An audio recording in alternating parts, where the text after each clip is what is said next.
Olá! Começou o Hashtag Educa, a nossa conversa sobre educação aqui na Multirio e no Facebook também da Multirio. Você que acompanha a gente sabe que já pelo Face tem um esquenta, a gente vai mostrando ali os bastidores e a conversa de hoje é uma conversa super importante, precisa chegar até a sala de aula, porque a gente tem motivos para comemorar, mas precisa entender por que a gente está comemorando e o que ainda precisa ser feito. Hoje a gente vai falar sobre o ensino da matemática. O Brasil conquistou aí, vocês devem ter acompanhado, conquistou um espaço, né, no grupo de elite da matemática internacional e a gente hoje vai falar sobre isso. Por isso, participe. Você que acompanha a gente no Facebook, coloque aí nas postagens, tire suas dúvidas, faça suas perguntas, conte a sua experiência, professora. É importante te ouvir, saber como é que você trabalha a matemática, né? Como é que você lida com o ensino da matemática na sua escola, na sua sala de aula. E você que acompanha a gente pela televisão, no conforto aí da televisão, numa tela maior, a gente tem o WhatsApp. Manda para a gente também as suas perguntas, porque a gente quer te ouvir. É super importante. Hoje, falando dessa entrada do Brasil nesse grupo especial, está aqui do meu lado o diretor-geral do INPA, Marcelo Viana. Seja muito bem-vindo ao Hashtag Educa. E o professor de matemática da Escola Orsina da Fonseca e também da Escola Municipal Alencastro Guimarães, aqui no Rio de Janeiro, que é o professor Vitor Del Rio. Muito obrigada, professor, pela sua participação. O Brasil conquistou esse ano um espaço no G5, né? Que é o grupo da União Matemática Internacional. E a gente tem muito a celebrar essa conquista, porque foi muito tempo para a gente ter esse reconhecimento internacional e é muito esforço também na pesquisa matemática, na produção acadêmica, na produção de excelência. Então, Marcelo, eu começo conversando com você. O que significou essa entrada da gente no G5? E o que é o G5 para quem... Existe uma organização internacional que supervisiona a matemática no nível mundial, que se chama União Matemática Internacional. Ela foi fundada em 1952 e o Brasil aderiu 2 anos depois, em 1954. E dentro dessa organização, os países são elencados em divisões. O Brasil entrou na divisão de baixo, porque em 1954 quase não havia pesquisa matemática no país. E ao longo dos anos, à medida que a nossa matemática foi se desenvolvendo, fomos progredindo. E esse ano, então, nós pleiteamos a passagem ao grupo mais alto, o grupo 5, o grupo mais importante, onde existiam 10 países, agora são 11, com a entrada do Brasil nesse grupo. Isso representa um reconhecimento extraordinário do progresso que a matemática fez no país em pouco mais de 60 anos, 60 e 70 anos, e, de fato, é o único país que começou lá embaixo, na 5ª divisão, e chegou até o topo. Isso reflete o avanço que ocorreu no país em termos da pesquisa e da pós-graduação, da formação de mestres e doutores em todo o país. Então, é um prêmio para gerações de matemáticos e professores de matemática que construíram essa conquista. Agora, essa pesquisa matemática, ela se dá em que espaços nossos aqui no país? Quando eu digo espaço, não só universidades, mas qual é a contribuição dessa pesquisa no desenvolvimento mesmo intelectual do país? Assim? A pesquisa ela acaba sendo aplicada em que áreas? A aplicação da matemática pode ser mais ou menos rápida e, em alguns casos, essa aplicação, que não é o objetivo inicial, pode demorar centenas de anos para acontecer. No caso do Brasil, é um dos grandes esforços atuais fazer essa migração do conhecimento matemático para o setor industrial, para o setor de serviços. E isso acontece, eu diria que poderia acontecer mais, inclusive, né, que é realmente um fronte de trabalho nosso de fazer essa incorporação, mas acontece, por exemplo, na área bancária, acontece na área de fármacos, acontece na área aeroespacial, desenvolvimento de aeronaves, etc., que lidam com problemas matemáticos muito complexos e para os quais o país já adquiriu uma expertise. De fato, há estudos internacionais que mostram que a capacidade que a matemática tem para contribuir para a riqueza do país é extraordinária. Em países avançados como a Inglaterra ou a França, a matemática contribui com 15% do PIB, do Produto Interno Bruto do país. Só para os nossos espectadores entenderem o que significa 15%, no caso do Brasil, se a matemática estivesse contribuindo do mesmo jeito, seria R$ 1 trilhão por ano. Então, isso mostra a importância que tem nós formarmos, nós educarmos as nossas crianças, os nossos jovens, de modo a poderem assumir profissões tecnológicas com alta incorporação da matemática nessa profissão. Foi bom você tocar nesse assunto, porque a pergunta seguinte é exatamente essa: de que maneira esse reconhecimento internacional inspira, estimula o ensino da matemática nos anos anteriores? Antes da gente chegar numa pesquisa, né, você tem um momento da formação do professor ali na docência, na graduação, né? Ou de repente, aquele matemático vai para a pesquisa e não vai para a docência, mas você também tem o ensino médio e educação básica. Quando o Brasil ganhou a Copa de 58, a primeira Copa do Mundo que o Brasil ganhou, Nelson Rodrigues disse que a partir daí o Brasil não ia mais poder ter complexo de vira-lata. E eu acredito que há um efeito muito positivo também nesse sentido, quando nossos jovens, nossos professores veem que o país é capaz, num tempo relativamente curto, 60 e poucos anos, e da quinta divisão até ao topo da elite matemática, de que uma crença na uma confiança na nossa capacidade para mudar o panorama da educação básica, que tem muitas coisas para serem melhoradas e muito potencial. O país provou que é capaz de criar aqui mesmo um potencial para provocar essa mudança. Agora, professor Vitor, até chegar, né, obviamente, nas universidades, nos institutos de pesquisa, né, a criança vai percorrer essa trilha aí da educação básica. Hoje, você dá aula para o 8º e 9º anos, não é isso? E no PEJA. Isso. Vamos focar aqui no 8º e no 9º ano. O pessoal chega traumatizado com a matemática no 8º ano. Como é que é essa relação com a matemática, desde lá da educação infantil até os últimos anos? Então, na verdade, nas turmas, né, que eu trabalho, assim, a gente consegue preencher todas as lacunas. As pessoas que são traumatizadas, as pessoas que não são traumatizadas, as pessoas que gostam, e aquelas apenas que reagem com uma certa indiferença, né, que não tem nenhum tipo de trauma e nem com relação a gostar muito da matemática.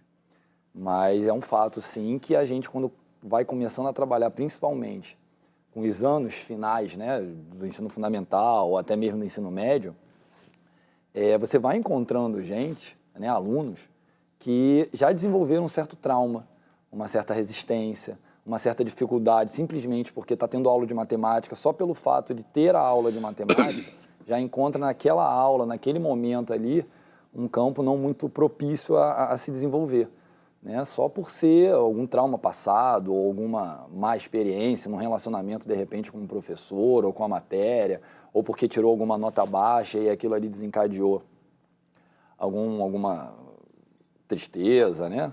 Algo do tipo. Mas a gente encontra sim, e quanto mais a gente vai caminhando para frente nos ensinos, eu acho que você vai encontrando até mais alunos assim.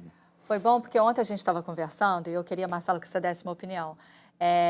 Ele estava conversando comigo no telefone: olha, eu já vou falar aqui para todo mundo, eu não tenho vergonha disso, eu tenho uma dificuldade. Eu, Flávia, apresentadora, tenho uma dificuldade incrível com matemática. A gente estava até rindo aqui antes do programa começar.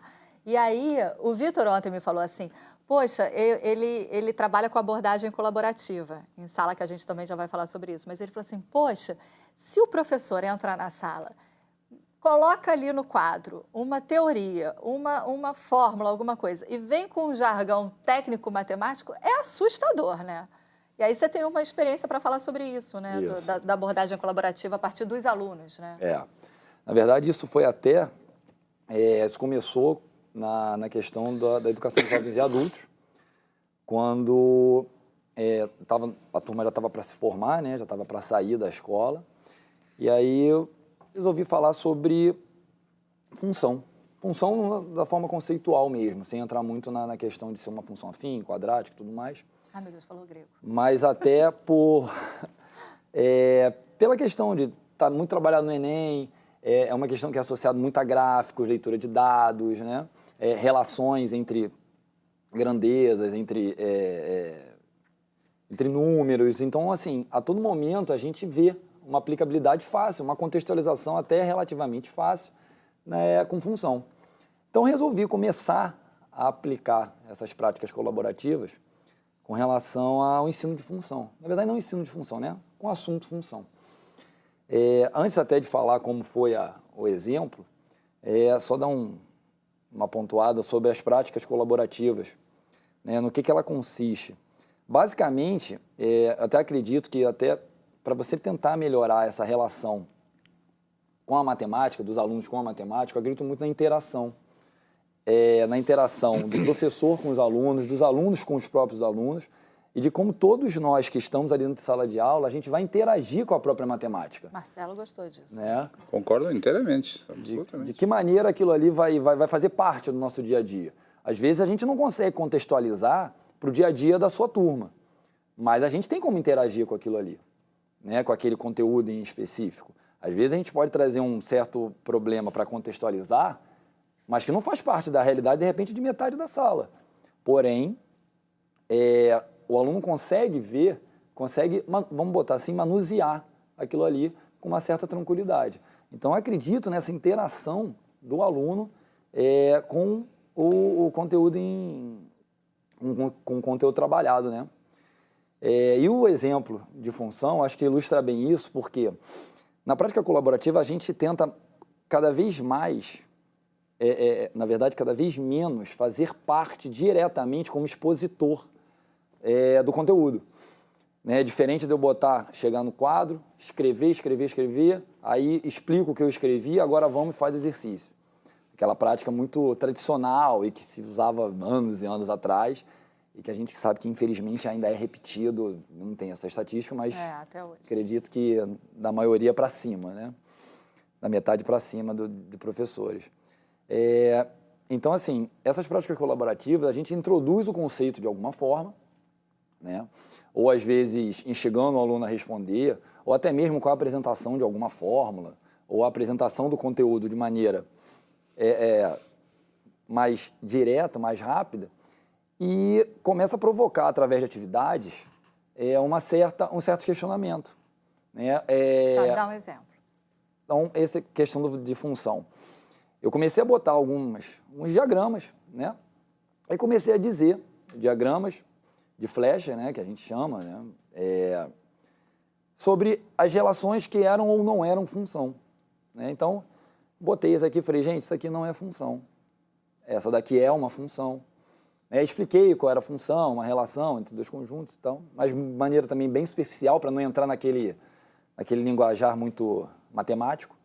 E aí, é uma função isso aqui não é uma função, isso aqui é uma função, não é? E fui mostrando exemplos de que era e não era.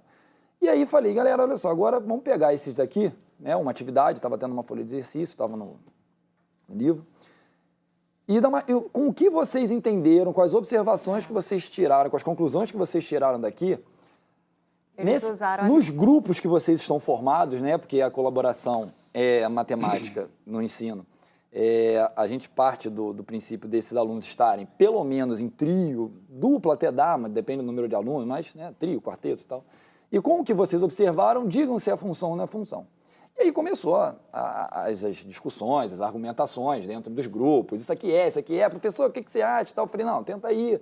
Né? Aí, às vezes, você dava uma mediada, você dava uma provocada.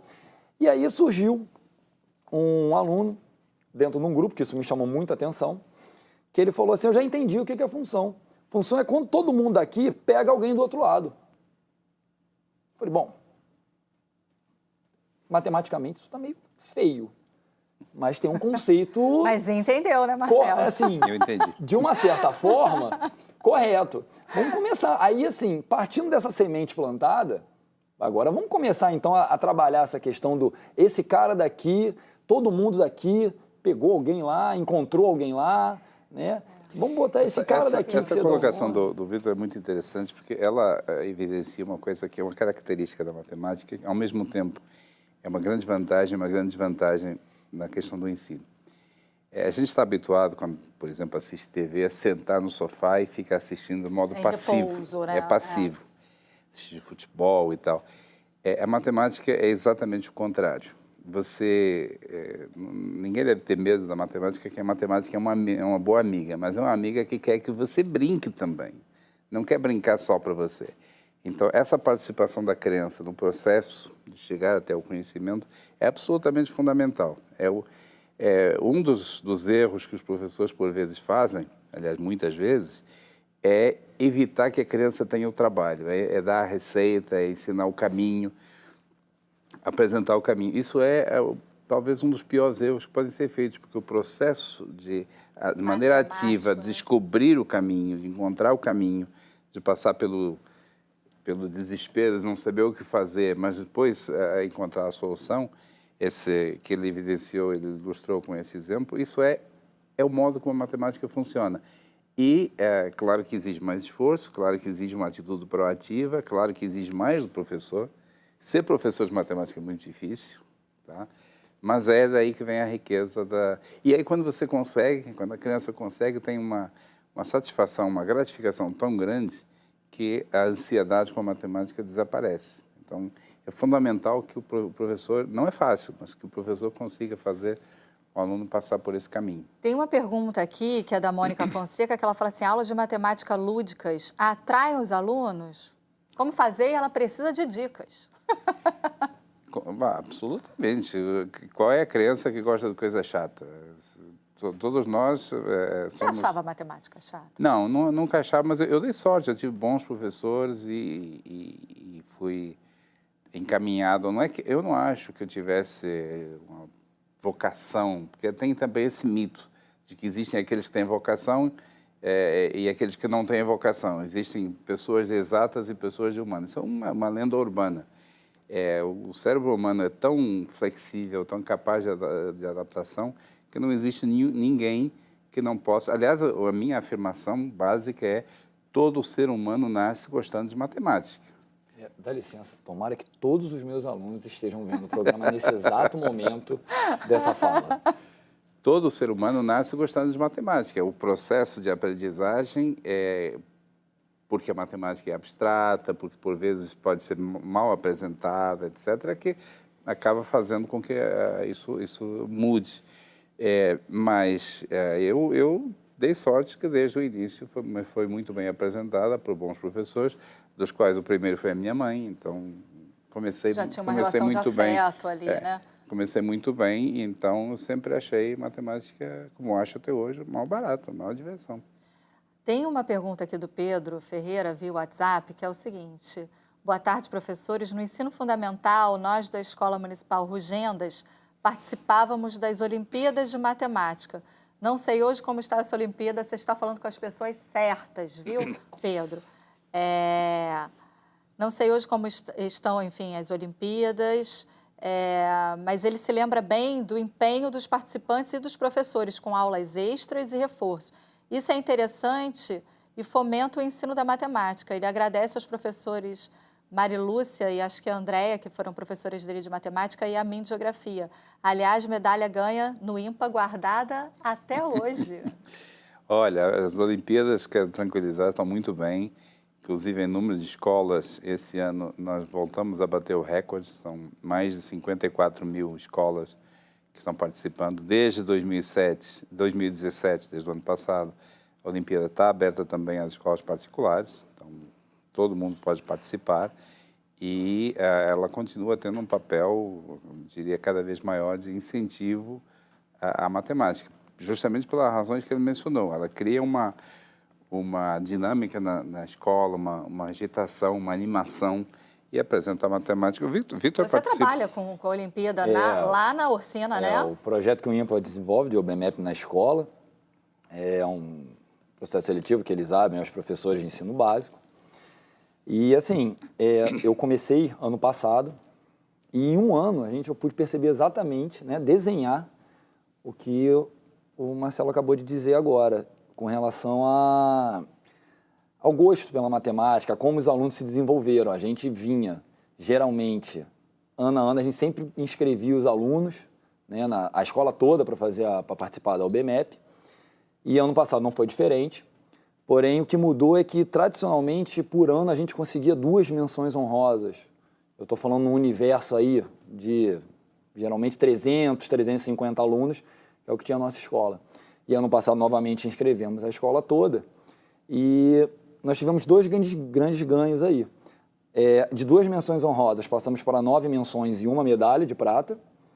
E o índice de participação na segunda fase, né? O número de alunos que iam fazer a segunda fase beirava, não me lembro, né? Porque eu acompanhava muito de longe, assim, apesar, de longe que eu digo assim, a galera da segunda fase, mas, sei lá, geralmente a gente tem direito a 24 vagas para a segunda fase, a minha escola, né? A Orsina da Fonseca, e desses 24, 10, metade ia, não sei, né? E ano passado nós tivemos apenas 2 ausências.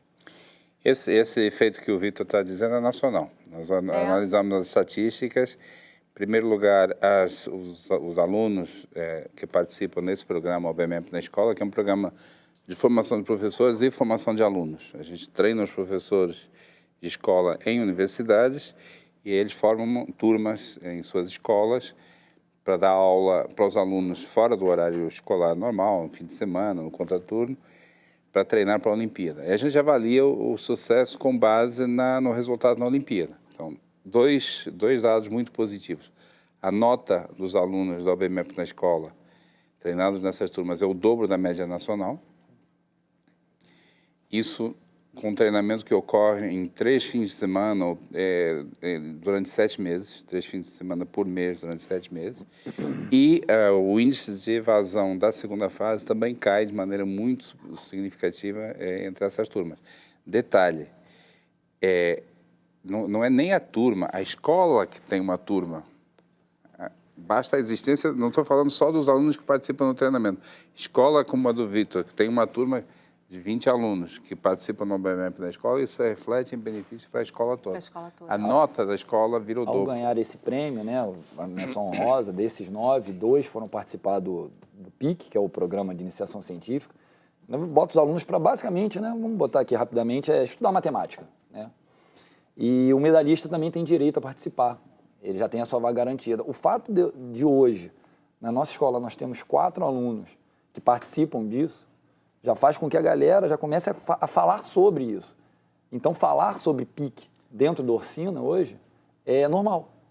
É algo assim, todos já conhecem e sabem que para estudar matemática existe um lugar até que você vai lá e estuda, você troca ideia e que tem gente da idade deles que está fazendo isso.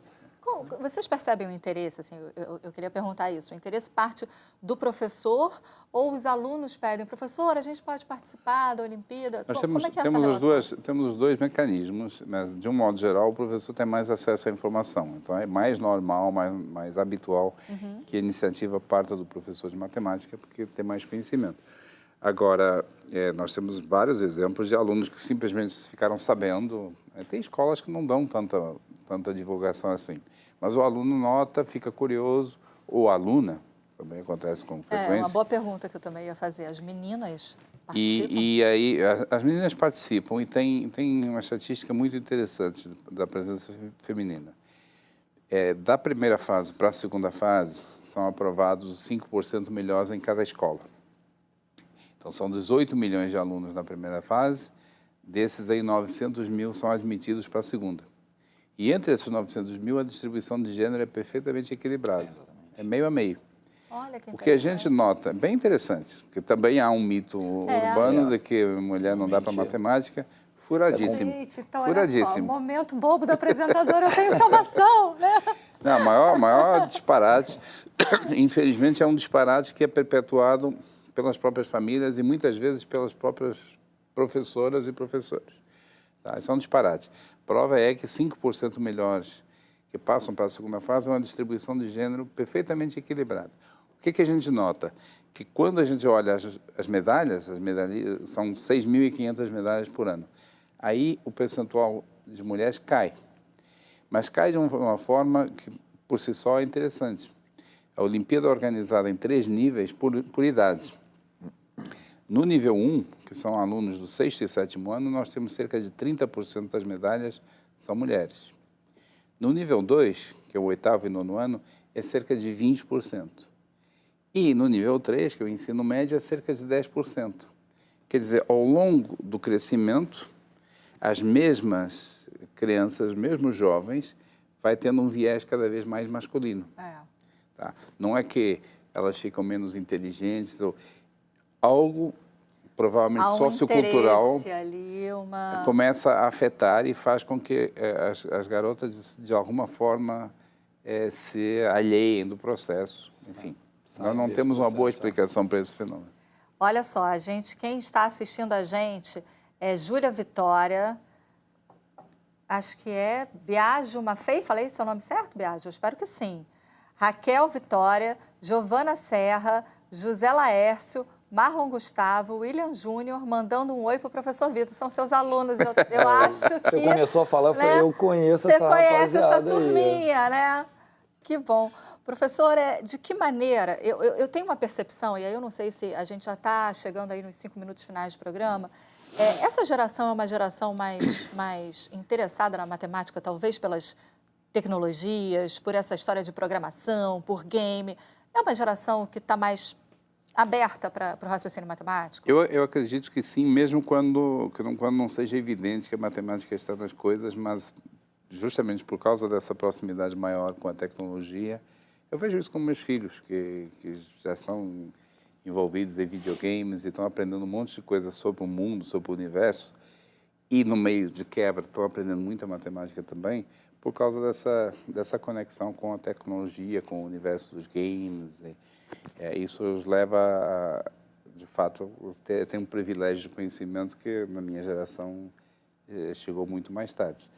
E isso, ao mesmo tempo, é uma oportunidade histórica para nós aproveitarmos, porque aquele trilhão de reais que eu mencionei está aí para ser alcançado. O que o INPA oferece de suporte à educação básica e à graduação? Seja para a formação dos pesquisadores ou seja para a formação docente? O nosso principal instrumento para contribuir para essa causa é a Olimpíada. Porque a Olimpíada, além da prova propriamente dita... Que é magnífica. Ela tem vários programas de formação, dos quais o OBMF na escola, mencionado pelo Vitor, é um belo exemplo. O PIC, que ele também mencionou, o PIC, o POT, são vários programas que se acoplam à realização da prova.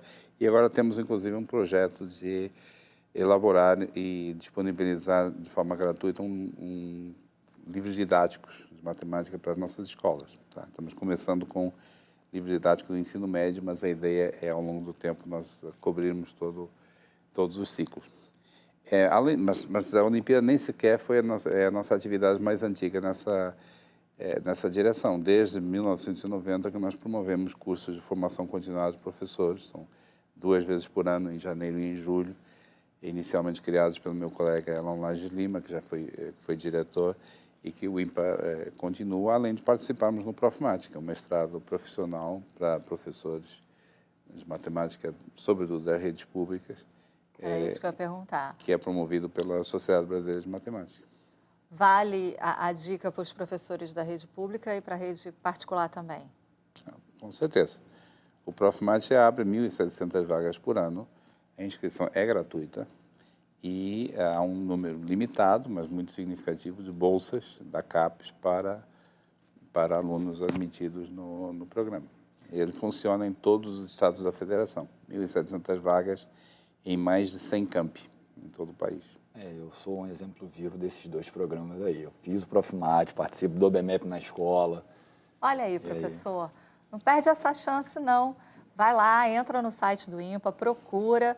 Quem sabe, né? A gente pode aí dar uma reviravolta no ensino da matemática e alcançar esses trilhões que estão perdidos da nossa economia, mas também para a gente conseguir ir além, né? Sair daquela velha promessa, o Brasil é o país do futuro, e realmente fazer esse futuro virar presente, né?